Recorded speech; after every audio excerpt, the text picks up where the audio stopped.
Welcome to the Good Rookie Show.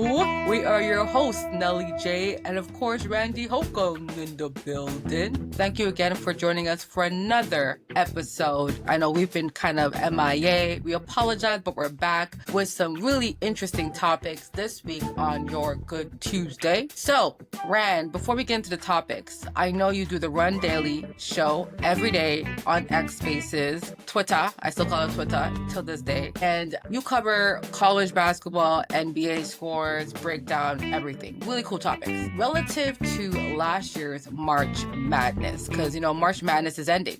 So when this episode drops, it'll be April. So ending off on March, any quick thoughts on this tournament play for the men's and the women's side? You got it. Well, I think overall it's been pretty good. Money is playing a big part of it. NIL and the collective is playing a big part of, who's winning and who's losing. But overall, I think it's been really good. I think the biggest takeaway and probably the biggest star, whether it's men's or women's basketball this year, Juju being out hurt, I think that's probably the thing that is very, very saddening to me and most people.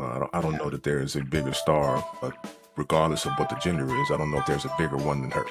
Those are my biggest takeaways so far in the tournament. No, that's a really good point. And just the injuries overall, right? It just sucks when Juju is the face of the NCAA women's basketball, at least. There are some really cool faces, trendy players that are coming up, but Juju, if you tell anyone who's Juju, oh yeah, like everyone knows Juju, right?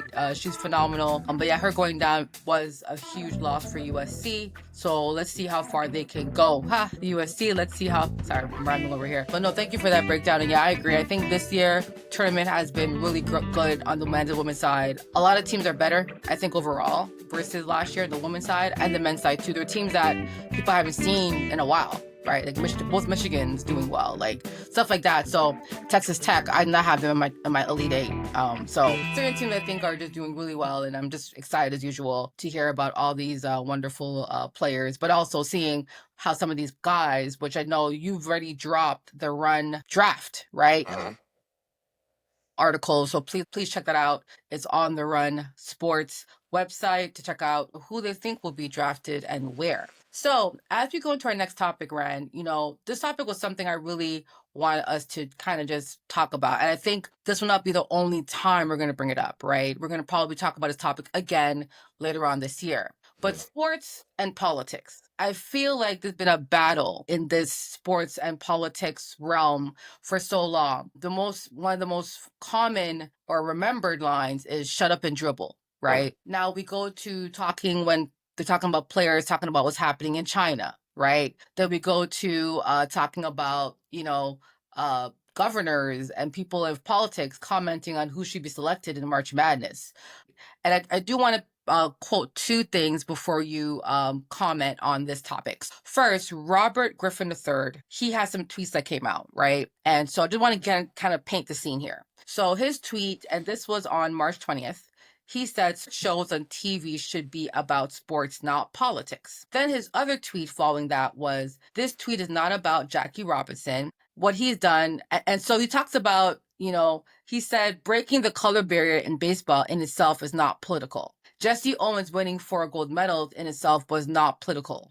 So that's like what he was kind of spitting out. And for those who want, just go to March 20th to Robert Griffin III. Then we had Stephen A. Smith getting mad at West Virginia's governor because he wanted investigation as to why the Tar Heels, UNC, was selected over his team. So we have politics inserting themselves, in sports. And we have sports folks commenting and making thoughts about politics. Now, before we jump off to you, Jemele Hill, right? She's someone that made a comment about a politician and she lost her job with ESPN.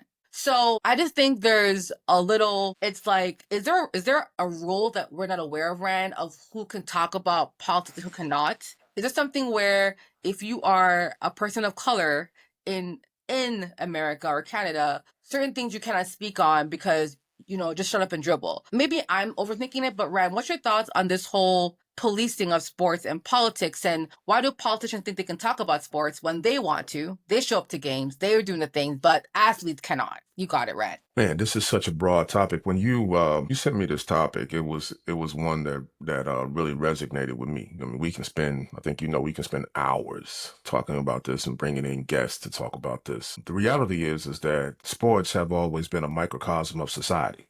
Society works in junction with politics. The belief that one cannot play a sport or do any job and not talk about politics is the wrong one. Is the wrong stance to take, in my opinion. RG3 has been attacked or was attacked by Rob Parker, and that attack on his fiance, who is white and he is black, was political. It had political ties to say that, hey, you can't be black, or your blackness is in question if you in turn marry a white woman. Now, depending on who you talk to, you would get a lot of different answers there. You know what I mean, as to what that is or what that should be, but everybody has an opinion on it, and there is a political stance in there, right? Right. Once we get past the idea of pure race and all the rest of that kind of stuff, there is there's a political part of that. My belief is that this comment that he, or these tweets and comments that he made about the politics, had to do with that more than anything else. I think he wants a space that should not, if we're talking about sport, let's just talk about the sports. Don't talk about I think sometimes we got to read into the subliminals.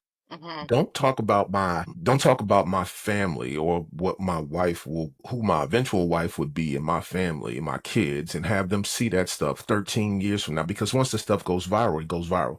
That happened to him 13 years ago. So if that is the case, I think he's saying, dude, we should just be talking about sports on here, man, because you really screwed me up with what was said on the show with Rob Parker and Stephen A. Smith sitting right there, and eventually Rob Parker was suspended, and then now he has his own deal. Now, Rob Parker should have known better, especially being somebody who is educated in journalism and sits on a board, I believe, or did sit on a board at some school or some institution out there of higher education.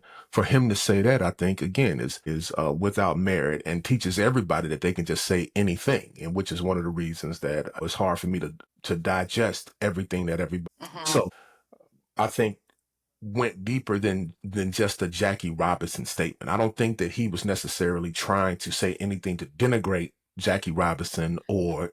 I agree. I don't think it's denigrating it, but to say, because again, that's a really good perspective. I don't think a lot of people knew that about the background of what he went Right. through with that.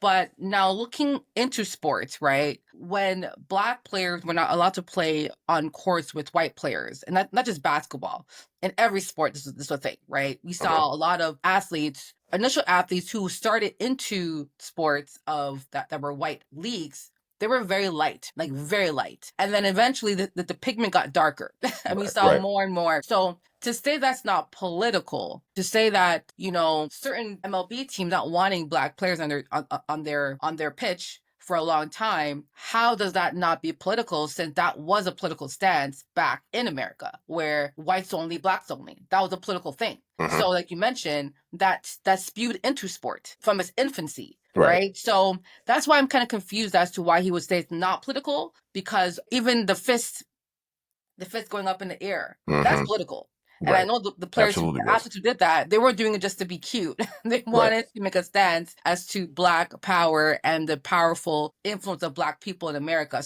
Why do you think RG3 is trying to, do you think he's trying to dismiss that?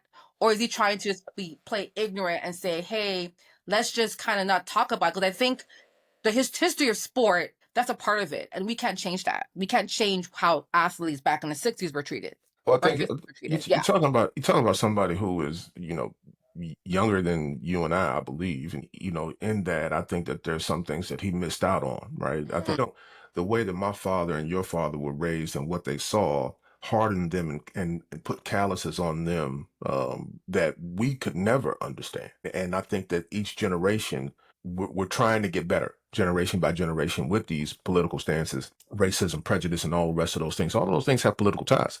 Mm-hmm. My thing with him is that I don't think that RG3 was necessarily.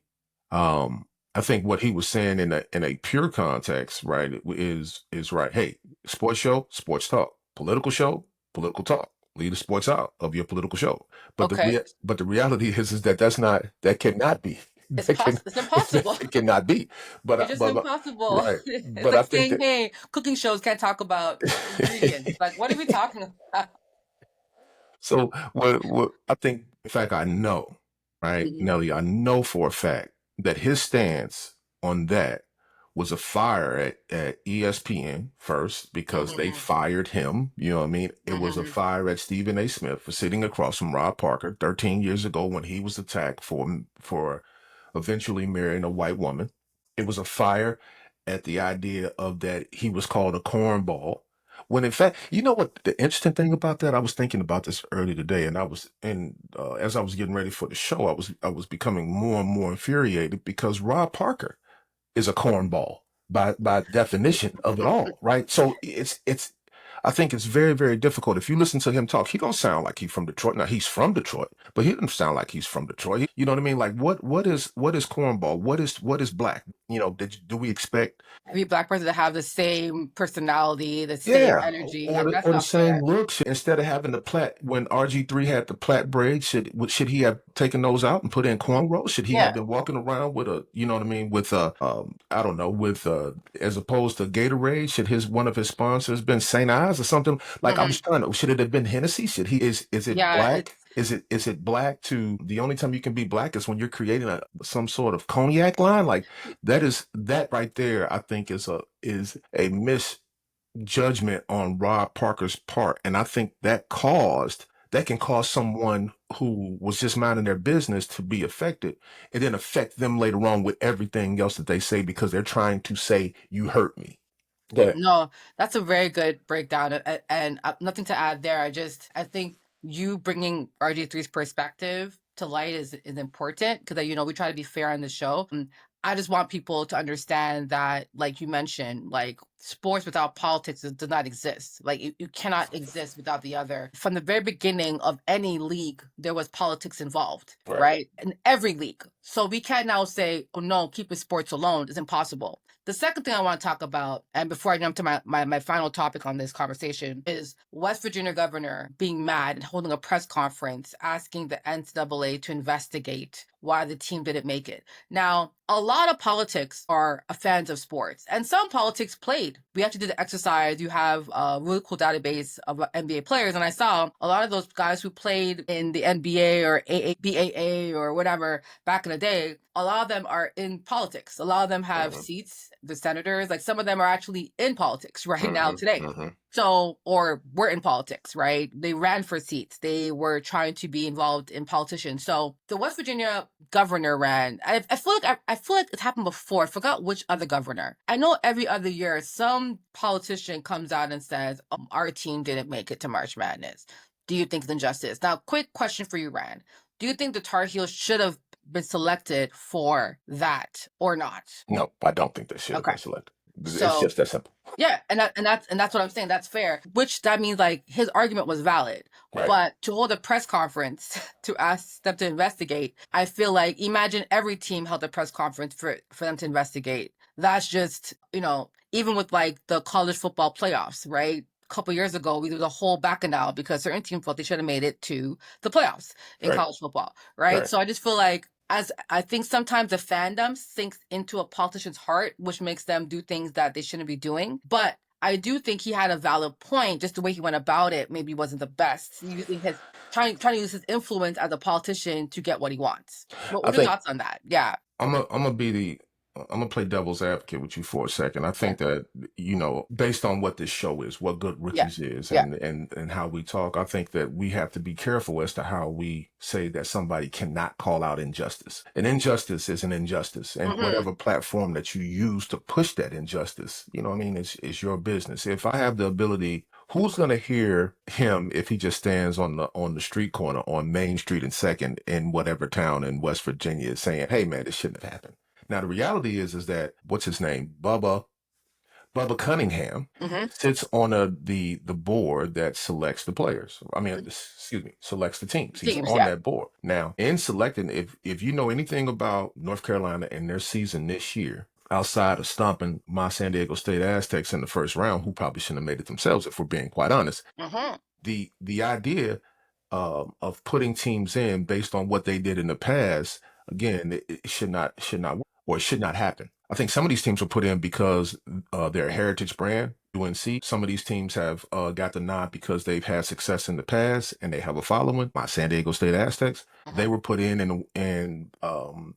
and ironically had to play one another. West Virginia definitely has a gripe in terms of being in the NCAA tournament. There are also economic ramifications for places like West Virginia. That is, a lot of those towns are very, very poor. So the economic piece of that plays a part in this too. You get a ton, the university gets a ton of money, right? To build new buildings, to help pay roads, to pay people so that they are part Hmm. of an ecosystem that can then produce. So again, West Virginia did have a legitimate gripe. I thought that they should have been in. UNC did not have a great season. Hmm. But at the same time, UNC plays in both teams play A in a pretty tough, tough yeah, tough conference. conference. But the idea, though, in junction with what you're saying, I totally hear what you're saying too. I'm Yeah. just offering a different perspective on No, for that, sure. and that goes right back to politics are tied into sports. You know what I'm Well, saying? but that's what I'm saying. Like for me, I don't mind him calling it out because you're Mhm. calling it out, right? Just the way that he went about it. Meaning, if you watch the press conference, and just when Oh he yeah, I did. communicated it, that's what Yeah, I'm talking about. Because I think there's ways to call things out, and I'll never say, "Oh, don't say how you feel." I think if you felt that way, you say it. But right. just the way he said it, it was like very accusatory. Like they broke the law. Like Mhm. fraud. Like it was pretty. It was a lot. And again, I'm thinking, is that same energy given to other things that's happening in this community, right? Is West Virginia? I mean, does your ass not smell, right? Like other things going on there that you're not fighting for. I just hope he has the same energy for homelessness, for hunger, for injustices in the legal system that he does for March Madness, right? That's I all I'm got you. trying to say. Okay. Hope it's the same exact energy. Because if he's coming out like this for NCAA and not for people who are, not getting support from the community as they should, Mhm. right? Injustices, then I'm like, okay, like West Virginia, like governor. I hope the same energy you have for this tournament is the same for other things that are happening in your in own state, is what I'm trying to say, right? That's I all. got you. No, again, I Yeah. have no problem with that either. You know Yeah, what I mean? that's what I'm trying If to you're say. gonna Because be, I feel like sometimes, like everyone's a fan of something, but Mhm. sometimes I think you have to be mindful when you are a fan and you are a person of power. How much has people of power influenced sport and Right. sports results and referees? And I mean, that's a whole conversation. But again, this will be a topic we'll probably talk about maybe once every a couple months because I think there's so much around sports and politics. My last point here, right before we continue, why is there this societal stereotype that athletes do not have the intellect to communicate effectively when it comes to politics? I feel like for some reason a lot of people that aren't black, right, want athletes to just play their sport and be herded back. I feel like they want black athletes to be herded back in their corner and be Mhm. quiet, Mhm. right? And because black athletes have so much influence and power and money economically. We're seeing a lot of them putting money into brands, into media companies, right? Having their own platform, like Boardroom, that's Kevin Durant. Oh, you know what I mean? So we're seeing athletes do a lot more to be a part of the media because I think they felt for a long time they weren't allowed to speak, right? Or they weren't invited to speak on a lot of media platforms. So why do you think that a lot of media or people in politics are afraid or try to push back when athletes try to speak? Like they don't see the news, like they don't have any education behind it. They lived in America or in Canada, they know the political stances of their own country. So why do we have so many friction when someone that is known for sports, whether it's sports media, a sports athlete, why are they getting so much pushback saying, "Oh, you're an athlete, you have no clue what you're talking about when it comes to politics"? Well, I think that the most of the athletes that are athletes don't necessarily know what's going on in politics because of the fact that most of them are in their 20s. So I think it's hard to lean on someone in their youth, 21, 22, 23, 24, 25, as someone who knows what they're talking about in the political landscape when they haven't lived enough life in a lot of situations. Now, that does not mean that that person should not have a voice and can't speak on the things that they've seen Well, I in mean, they their can vote though, right? That's what I'm saying. If they're saying voting. if we're saying someone can vote for a president at the age of what is it, 18 in America, 19? Is it? Yeah, it is. I believe it is 18. Right? So Yeah. if they can vote, that means overall society says their voice matters, right? So that's what I'm saying. Like, why is it always a pushback? Because, for example, if I'm in my 20s and I own a business, no one says, "Oh yeah, he's an entrepreneur. He knows things." But if it's a black athlete, he's in his 20s, he has no clue. What if he does follow? What if that is his major? What if he's a poly major? What if that maybe his Those parents are are in politics? Like, I those think are sometimes we just have to be very mindful that we're not pigeonholing athletes saying that they can't speak on things. Because I've seen doctors and lawyers speak on politics that I have no clue what they're talking about, but they're educated as hell. They're doctors, they're lawyers, but they're speaking on what their viewpoint is. Do you not think the athlete's viewpoint around politics matters? Or are you saying that them speaking on it maybe isn't the best because they're not doing their research? Like, I want to break down what you're well. saying. Yeah. What I say was leading right into what you just said last. Okay. The idea of you knowing what's going on in politics does not mean that you cannot vote, because we have had a lot of people vote that have no idea what's going on. They just vote Exactly. based on their party, right? So Yeah. if they identify as a Democrat, they vote Democratic all the way through. If they identify as Republican, guess what? They're probably going to vote Republican all the way through. Understanding the landscape. Why are you voting for this person, and what do you gain? What do you lose? Who taught you politics? All of these things are things that you got to figure out kind of as you go. When you are talking to the masses, right?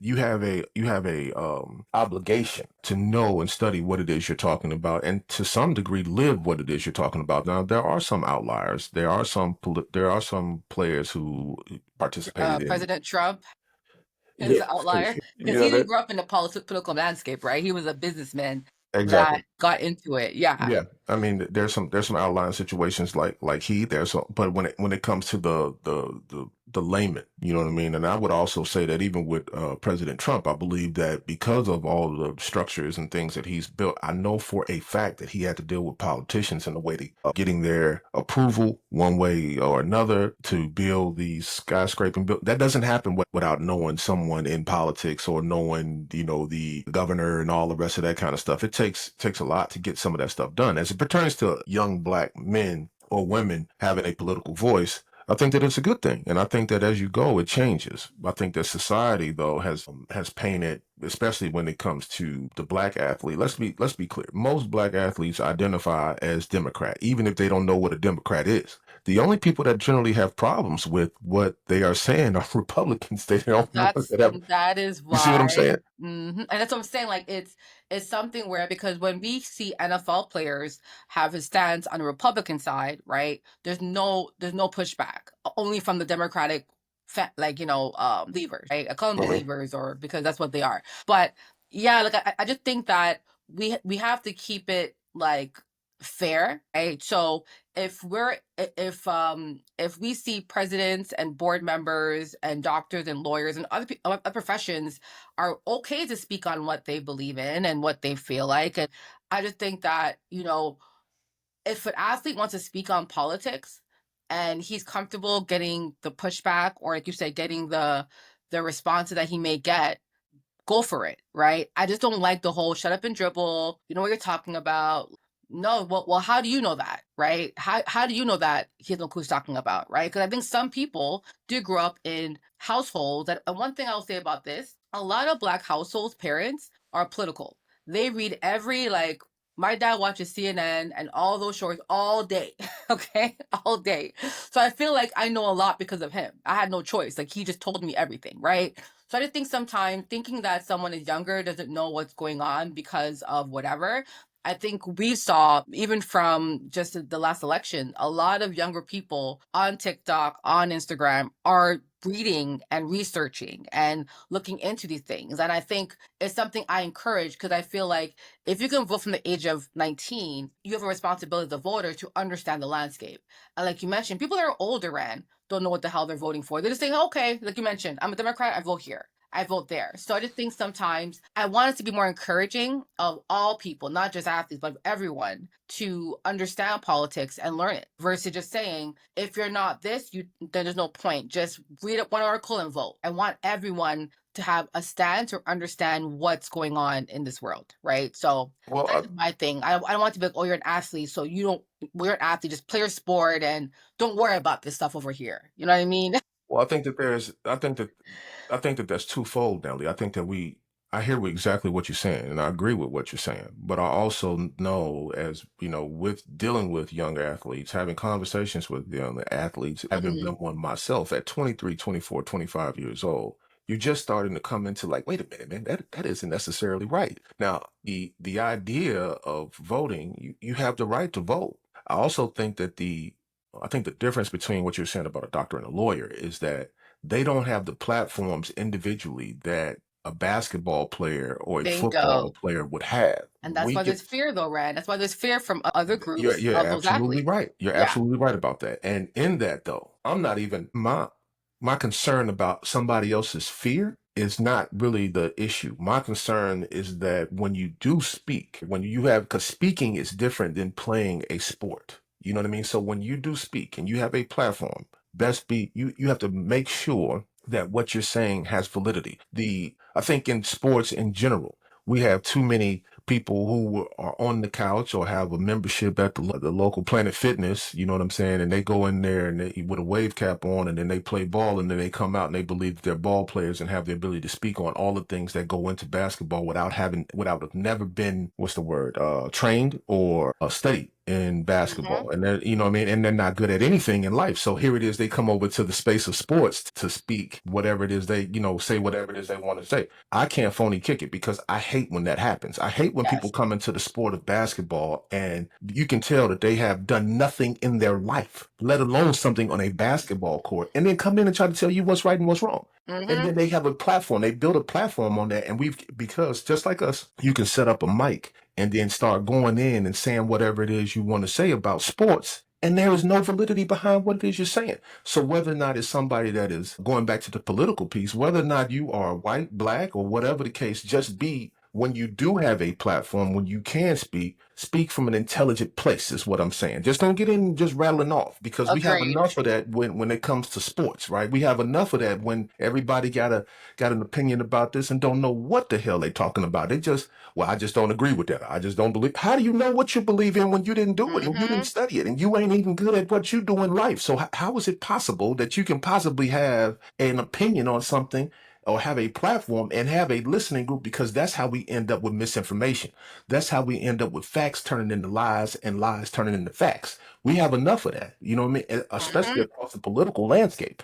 So my thing is, no matter when you turn your mic on, you best be sure that you study what it is you're saying. No, when you turn that phone to your face and say, "Hey, man, this is," you best be sure that you know what you're talking about. When you get on Clubhouse and when you get on X and when you talk to your friends, even in person or whenever you have an audience. And this is why I'm a firm believer that some people need to sit in the audience as opposed to trying to get on the stage because you end up effing everybody up that was in the audience with your misinformation. And then the rest of the people, there's a group of people that see it as comical and sort of how I see the political landscape now. It's Hmm. entertaining more than it is political. You know what I'm saying? The idea is to whoever it is, especially young African American people or those who identify as black, whatever that is, or people of color of all, whatever that color may be, make sure that when you speak, that you're speaking from a place of intelligence as opposed to just going off the top of your head and getting all of your information from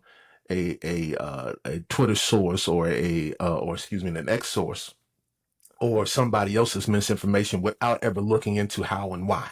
Because there are people who have sat in those seats that know what it's like. You need to be talking to them as opposed to talking to somebody who just climbed out of their car as a warm body. And shout out to the security guards, but they listening to the games while they're securing something, and they don't talk to you about security. They want to talk to you about politics and sports. I just think that that's not the realm or the world that I want to be in. Hmm. No, and that's fair. I think we all have a responsibility, right? That's why I think social media can be really good or it be really dangerous because there are people out there that do not care or do their research and just say whatever come to the top of their head. And because they thought of it, it's right. Right. Whereas there's people who actually understand. Before I kind of speak on a topic and have a stance, right?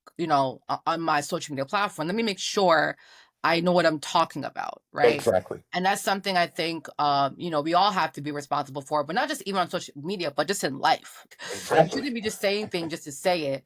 I think Right. we have to say, you know what? I'm not really versed in this, right? It's not my bag, but here's what I'm Right. thinking. And if I'm Right. wrong, I'm wrong. come tell me Right. and be respectful about it, Rand. Right. That's what we're missing, is that sometimes there's people who are out there that aren't willing to say, this is not what I'm good at, or this is not what I've studied, but here's what this is what I feel, this is what I'm thinking. And if we disagree, we can have a conversation about it. It doesn't have to be this, oh, anti this and be an anger thing. Let's have an actual conversation, because in that conversation, both sides can learn from each other. Right. And I feel like we've missed that in our society of having politics. Politics back in the day, in my opinion, was people having different viewpoints, coming together and learning from each other and adding what they learn to adjust or adapt. If Right. your stance is always your stance and you're not budging, that, in my opinion, like, that's ignorance. Like, you're not even Right. trying to get better at what you're trying to accomplish. Right. Exactly. So at the end of the day, no, I thought it was a really good conversation. Thanks, Rand. Sports and politics, guys. We'll definitely have more of this in the future, but I just think it's something we always have to be mindful of. And if you only want sports shows to be about sports shows, good luck, right? Because I think in today's society, there's so much fusion when it comes to business. Everything is now coming together a little bit more and more, and everyone's dabbing in certain topics and certain viewpoints, and politics impact everything. Right. It impacts everything. We cannot run away from it, unfortunately. Even if you're dribbling a basketball or throwing a football or kicking a ball, whatever that sport you're playing in. We saw an executive order in NCAA saying, and again, future topic, where I believe the President Trump did ban transgender athletes. So NCAA said, okay, that's it. Whereas a year ago, we saw trans athletes competing in the pools, in different various areas in the NCAA. Well, politics impacts sport, and nothing we can do about it. Therefore, sports folks will always be involved or have comments on politics. It goes hand in hand. So, guys, thanks again. So let's go to our last two topics. Guys, we'll be quick because I know we're kind of coming down to the hour here. We got for the culture. And this for the culture was more of an overall topic around Black golfers. And I've golfed before. I think you have as well, Rand, right? Have you golfed before? Absolutely. Okay. And I think golfing is such a relaxing thing to do. If you haven't golfed, definitely do it. I think it's a lot of fun. If you're with your friends and family, it's a really relaxing way to enjoy a nice few hours, or probably I'm bad, maybe 3 hours for me, 3-4 hours for me. But this kind of sparked my interest because back in 2019, there was a high school in Georgia that won. They became the first to win a state championship. It was a high school golf team of all Black players. The school's called Charles R. Drew Charter Schools boys golf team, and they made history in Georgia. And Georgia has a very rich history when it comes to a lot of athletes. But the fact that they were able to do that, I thought was historical. And I was like, wow, like, we're seeing now golf programs in HBCUs, right? We're seeing golfing, and we're seeing Black owners owning golf courses. So we're just seeing more and more of it. I really wanted to bring this up because I think this is really for the culture. I want Black students and people to expand outside of the historically known Black sports. Is that correct to say, Rand? The ones that are really just Black dominant. It's great to see Black athletes or Black people try sports that historically were not for us. Politics, right? And so I know we're both Tiger Woods fans, and he was a big part of a lot of us growing up watching a Black athlete dominate a sport like golf. But what's your thoughts on, like, not influencing, but really letting, like, for example, like if a Black boy says, hey, or a Black girl says, hey, I want to play golf, I feel like golf is a very tough sport to play because it's very expensive. You have to get the equipment and so forth. But The fact that we're seeing more and more young people play golf and try to be a pro in it, I think is very special. And that's why I wanted to kind of highlight this Black golf movement for the culture. What's your thoughts on this, Ren? First of all, shout out to them for being that good that they won the state title. I think that's really something that's a beautiful thing. But also, maybe going back to what RG3 was saying, I wish that sports did not have the color barrier. The idea of sport is to figure out who's better than who, regardless of what color is what color. I played with basketball is obviously my bag and my passion. The first thing I ever picked up, but I've played with people of all colors. I've been around the world. I've played almost on every continent, and I've played with almost every type of person when it comes to basketball, every genre.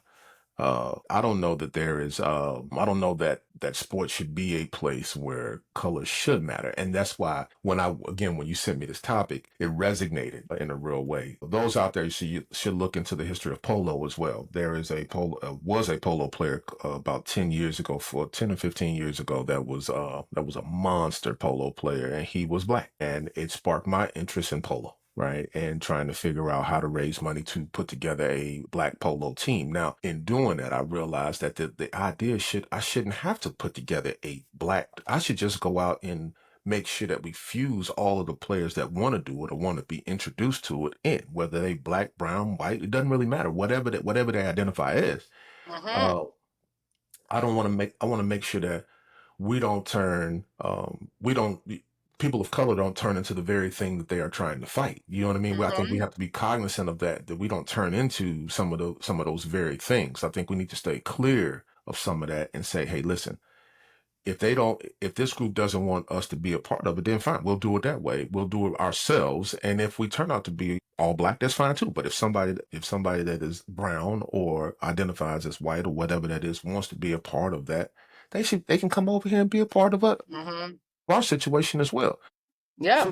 To the idea of golfing, though, I think that golf is definitely political, and there was for a very long time a lot of black players could not even go into some of these clubhouses or be a part of some of these, or go out on some of these courses other than being caddies. And I think that is something that we definitely need to congratulate this particular group of kids on in terms of being good. Willie in our friend group, Willie Darden, always talks about golf, and he is as astute, as street, as loud and rambunctious, and as country as anybody, but he can hit a golf ball pretty goddamn good and goes out there and practices and plays and probably could beat a lot of people that are outside of, his quote unquote color. So shout out to him for that. You know what I mean? That's this one for the culture, man. I got to tell you, this week with the topics has been very enlightening and very heartwarming.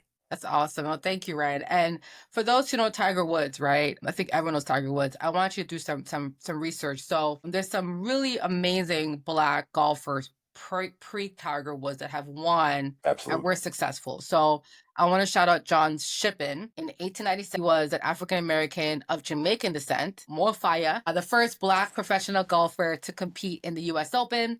We have Charles Seifert, first African American to play on the PGA Tour, and a trailblazer for a lot of black golfers, and he faced a lot of discrimination, y'all, a lot. Lee Elder, in 1975, was the first black golfer to compete in the Masters tournament. Calvin Peete, one of the most successful African American golfers on the PGA Tour. Before Tiger Woods, he had 12 wins. Okay. And we have Dewey Brown. He was the first African American PGA professional. And Renee Powell was the first African American woman to become a PGA member and the second African American woman to ever compete on the LPGA Tour. So just to give you guys, we all know what Tiger Woods, but I think sometimes we have to really shout out the trailblazers of golf. This from 1800s, y'all. You know what I'm saying? We didn't start golfing only when Tiger Woods started, y'all. We've been golfing for a while, but like you mentioned, there's lots of political barriers and economic barriers as to why we haven't had more. So hopefully we'll see more. As I think Steph Curry, didn't he fund a HBCU golf program? I forgot which one, but big up to Steph Curry because he's also an avid golfer as well. Absolutely is. So yeah, but no, great for the culture. Big up to all black golfers or anyone trying to golf or golf with your family, right? You can just go Michael golfing. Jordan, Michael Jordan's the avid golfer. Smith. J.R. Smith, yeah, like I mean Like that all that is sport, it's about who's best, right? exactly, exactly. No, color doesn't matter, but economics do matter, right? So I think as we see more economically successful Black people, we'll probably see more of them golfing and be able to help fund or support or sponsor a Black golfer that wants to compete or make it up as a professional. So yeah. All right, guys. So our last topic, that's absurd. Baseball, MLB, ran. It has started.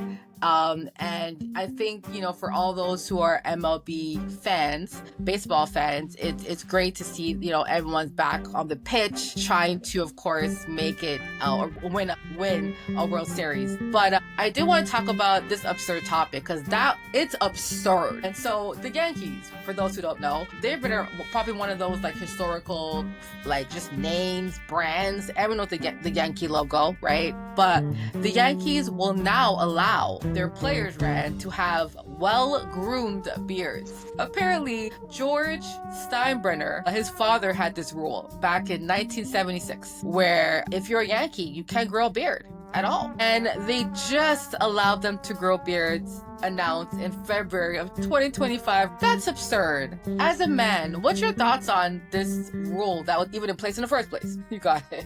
Well, maybe he was on to something because they've been really dominant, right? The Yankees have been. Well, they got their teeth punched out against the Dodgers last year in the World Series. So, but historically, they've been really good. The organization has been one of the bigger brands in the world. So I think there's, maybe he was trying to protect something there in terms of brand. I don't think that you should be telling someone what they should be doing with their facial hair and all the rest of this. But I think that we've had that across spectrum. Right. When I went to a Catholic school, De La Salle, for my freshman and sophomore years of high school, and they were giving out more than enough attentions if you didn't come in there with your face shaved, and if you had a beard or whatever the case may be, they were giving you detention. And I was like, what does a beard have to do with me learning? How does that distract the teacher? How does that take away from my experience walking through the hallways to say I cannot have a beard? So, and this was 20 years ago to your point, but there was is a stigma behind men wearing beards in the workplace, and yes, that's true. you know what I mean? So I think this isn't something that is new. It certainly isn't something that is just in baseball, but I think across spectrums, I think we need to start to lean up on people and Ron Rivera out there, man, all them detentions that you gave me for stubbles and me not having my Oxford shirt buttoned up. I want my time back, man. You know what I'm saying? Shout out to Ron Rivera. I'm sorry. That just struck No, I'm me. happy you got there's a therapy session for Ran, y'all. You guys therapy out. I'm happy that I you're had to able get it off to. my chest. No, but definitely one of the dumbest rules I've seen in sports. I'm not gonna lie. Right. But you know what? Every owner has its rules, and as an owner, you can tell people what to do. But the question is, will they adhere to it? I just think it gives your players more freedom. And now there's so many ways to keep a well-groomed beard. There's now beard brands, right? Where you can actually buy conditioner for your beard, Right. moisturizer. I mean, Right. there's so much going on, like special scissors for your beard. It's a whole market now for beard. Right. So but I do think as a Black woman, I was told I can't have my hair curly in the workplace.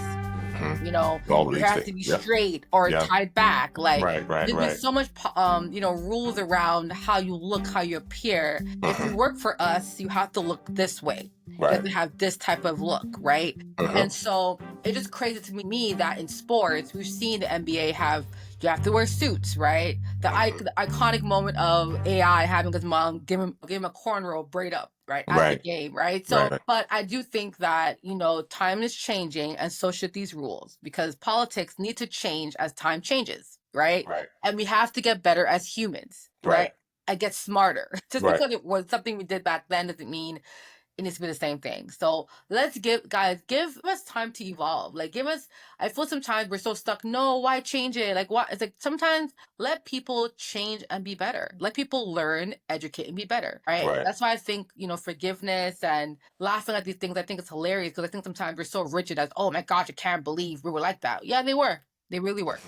So let's try to do better. But now, That's it, y'all. That's our topics for today. And Ren, as you know, shout outs. It's the time for that. So you got it. Well, I didn't think this one through. I forgot all about the shout outs, but I want to, first of all, I want to shout out all the people that have supported Good Rookies and all the people that support the run sports. You know, there's been we've seen an uptick in people that have watched and the audience that we are going after, we're finding. I want to thank those people and shout out those people for spending the time or having us play while they work, whatever the case may be. That means a lot to myself and Nelly as we grow. I always want to shout out the haters though, man. I appreciate you too because I need that energy. I need that dislike. I need it. You know what I mean? I feed off of that. You know, that gives me energy to go. That propels me. And maybe that's something that's cynically wrong with me, but I need that. You know what I mean? So you keep doing what you're doing too, because I hear you. Even if I don't say anything, I hear you. You know, shout out to you too. Nelly, I want to shout you out for just a second, though, for being an incredible producer and coming up with topics that we talk about on here that you know mean a lot to me and yourself. You know what I mean? Again, you keep doing what you're doing as well. And shout out to everybody that supports us. And make sure that you follow the Run Sports, Good Rookies, myself, Mogul Ran, on most platforms, and Nelly J as well. Thank you, Ryan. Great shout outs. My shout out will be very quick as well. I just want to shout out just what a great Women's History Month that just is now finished. But I think women's sports, I saw something about women's sports being the next big thing, right? In terms of numbers, to increase in ROI. So if you want to invest in women's sports or women in athletes, do it now. The time is now. I actually had the same cry out, Ren. With 3 years ago on Good Rookie that talked about the NCAA women's brackets, women's teams are going to get really good, get focused, understand it. And I remember Fahim and his friends were like, oh my gosh, we're now watching the women's more than the men's college games. And I was laughing and I'm like, yeah, I told you guys like a year ago about the boom, because we saw it, right? You know, the girls from high school coming up, talent was just getting better. And it's going to get even better, even more better, right? We've had probably the best freshman class for Canadian basketball women hoops, I think, of all time. The ladies from Canada who are freshmen either were on an all-rookie team in their respective conference or won Freshman of the Year. So it's big up to just a lot of the athletes, the women that are really investing their time and bodies into sport, because it is an investment. It is a sacrifice that a lot of people don't understand. And I really want to shout them out. But also it's Women's History Month. I thought it was a great month, just celebrating women history. You know, of course, shout out to you, Ren, and the Run Daily. I think a lot of us really go to the Run Daily every day to just learn, speak about sports, but it's really good hearing the conversations and hearing people disagree, but also leave with something that both sides can learn from. So big up to you for hosting that show. And guys, that is that. So Good Rookies Show, we are on all platforms, all podcast platforms. We're on YouTube, as you know. Please subscribe, tell a friend to tell two friends, okay? And yep, we will be back soon, y'all. Thanks again. Peace.